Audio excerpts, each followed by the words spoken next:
Now you see me, now you don't. Gantang pasahan ni Kat at ni Jordan Clarkson. Na-stress si Ant-Man, tiniris ng New York Knicks. Nag-flex pa sa kanya ang kanyang former teammate. Minnesota Timberwolves versus New York Knicks. First to score 10 points mga idol sa first quarter ay Minnesota Timberwolves 11-4. Kain ang depensa ni Karl Anthony Towns sa napakalaking si Rudy Gobert. Mula sa kabilang court binigyan ng napakagandang lob pass ni Jalen Brunson si Mikal Bridges. Solid mga idol ang ball movement ng home team kaya napanatili nilang dikit ng laban sa opening frame. Buhat-buhat ni Julius Randle ang visiting team na may 11 points in 4 of 7 shooting sa first quarter. Hindi pa pinapasok si Jordan Clarkson, solid ang last 4 games ni Kabayan. He averaged 11 points in 50% shooting from the field. Mukhang nakapag-adjust na si JC. Natapos ang first quarter lamang pa ang New York 28-26. Start of second quarter, pinasok si Jordan Clarkson, hindi pa kaagad nakapagbigay ng impact si Kabayan. Mukhang may dalang gigil itong si Kat kalaban ng kanyang dating mga teammates. Sa play na to, kontra kay Rudy Gobert at nag-flex din siya kay Anthony Edwards. Big impact din off the bench si Deuce McBride na so far ngayong season nag-average ng 9 points per game. Mali na din sa dunk party si Jordan Clarkson. Nice fake handoff ni Karl Anthony Towns at great cut naman by JC. Clarkson, and he slams it down. Great read by Clarkson.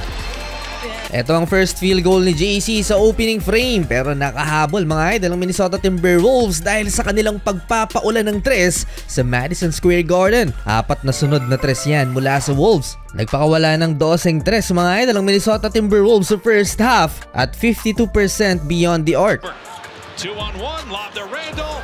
Lamang ng 4 ang Timberwolves, 58-54 at the half. Second quarter, unti-unting nilamon ng New York Knicks ang lamang ng Minnesota Timberwolves. Supalpal lang inabot ni Anthony Edwards sa napakalaking si Mitchell Robinson. Biniblitz ng Wolves si Jalen Brunson pero hindi pa rin nila mapigilan ng superstar ng New York at may 8 assists na so far. Binubuhat ni Jaden McDaniels, Julius Randle at Donte DiVincenzo si Anthony Edwards na so far ay may 8 points pa lamang. Wala sa ayos ang depensa ng Timberwolves. Tingnan nyo mga idol, nakafocus sila sa paint. Hindi nakaspread ang depensa nila at nagkukumpulan sa pintura. No easy basket for Ant-Man. Talagang pinapahirapan siya ng New York Knicks and the one sa play na to sa wakas. Nakaisa na rin dito sa second half si Ant-Man. Under 6 minute na nang makapagtala ng score. 8 points na ang lamang ng home team, 78-70, 5-minute mark ng third frame. Balanse ang atake ng New York Knicks in and out the paint. Lamang sila sa points and paint mga idol, 40 points laban sa 24 points lang ng Minnesota Timberwolves in 3 quarters. Lumobos sa 13 points ang biggest lead ng New York Knicks dahil yan sa pag-take over ni Jalen Brunson sa second half ng third quarter.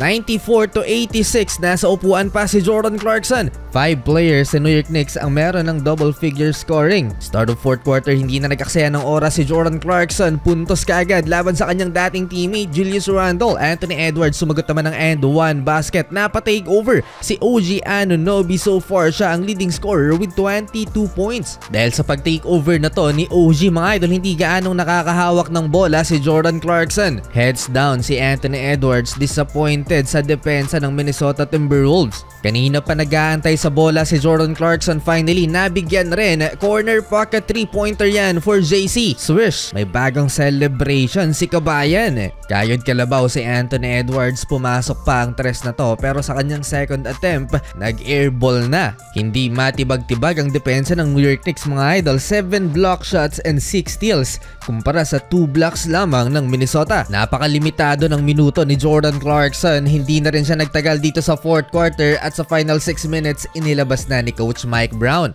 15 minutes lang naglaro si Kabayan at may 7 points in 50% shooting percentage. Lobo ng lumobo ang lamang ng New York Knicks mga idol dahil kay Jalen Brunson. A near triple-double performance for JB, 23.7 rebounds and 9 assists. Last 3 minutes nilabas na ang starting 5 ng New York Knicks and Niales. Nasuko na rin ang Minnesota Timberwolves, 25 points si OG Anunoby, 15 points, 10 rebounds for Karl Anthony Towns and 23 points, 10 assists and 7 rebounds for Jalen Brunson.